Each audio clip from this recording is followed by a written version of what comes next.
Botol-botol ini kemudian dapat digunakan sebagai bahan bangunan alternatif untuk membuat furnitur, taman vertikal, hingga struktur bangunan lainnya.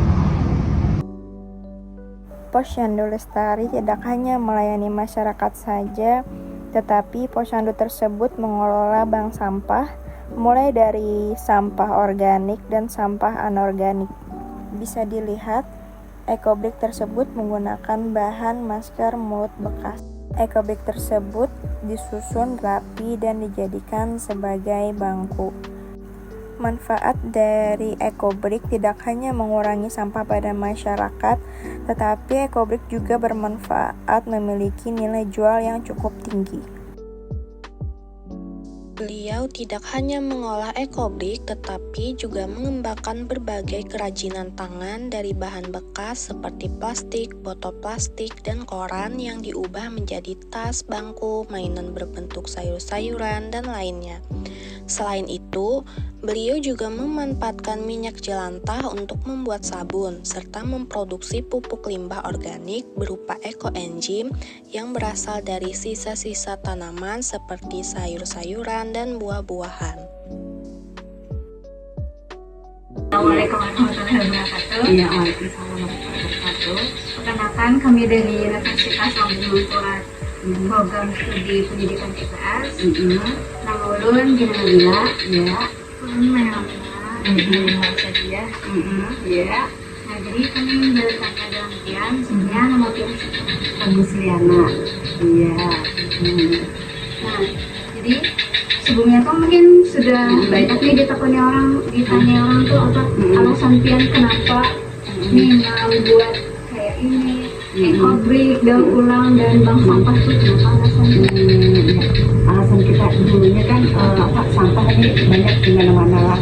Jadi kalau kita melihat sampah banyak, kalau kita membuka bank sampah tahun 2015 kita buka bank sampah, habis itu masyarakatnya di sini limbah sampah di sini, limbah sampah. Jadi sampah yang organik sudah tertutup. Jadi mereka di sini tidak pakai dari rumah.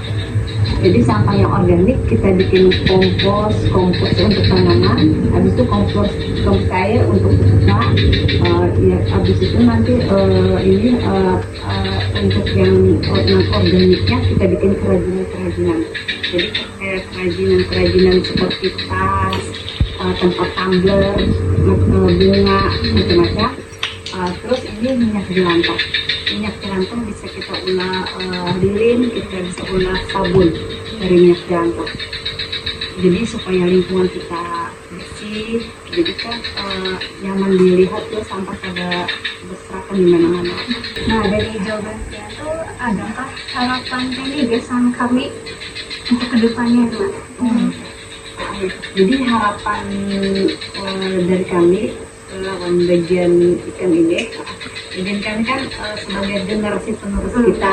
Nah, ya, jadi harapan kedepannya ayo kita ini sama-sama menjaga lingkungan, kayak misalnya pilah sampah, menjaga lingkungan dengan bertanam tanaman. Sekarang kan ini dengan cara ini penanaman tadi kan supaya ini udara.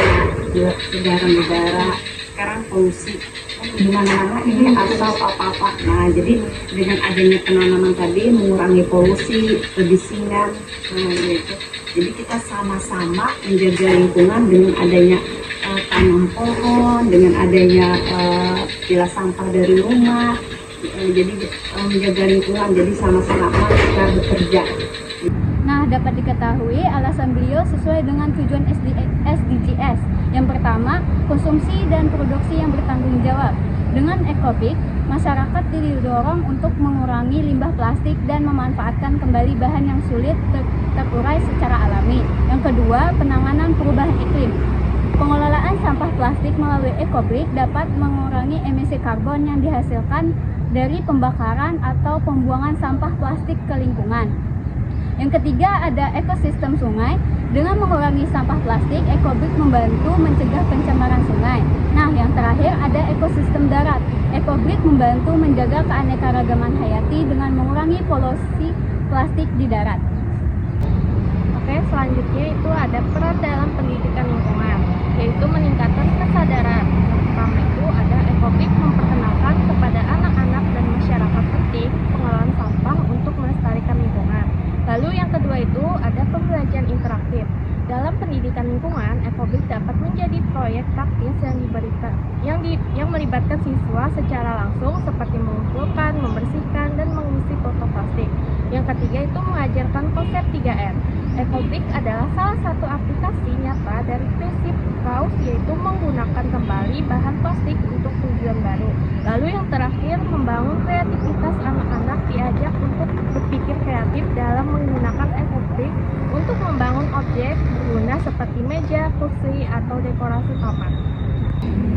Baik, di sini ada dampak positif terhadap Ecobrik lingkungan, yaitu pertama, mengurangi volume sampah plastik di TPA dan lingkungan. Yang kedua, ekonomi, yaitu mendorong komunitas untuk menciptakan produk bernilai guna dari Ecobrik. Yang terakhir ada sosial, mengedukasi masyarakat tentang bahaya sampah plastik dan membangun kebiasaan hidup ramah lingkungan.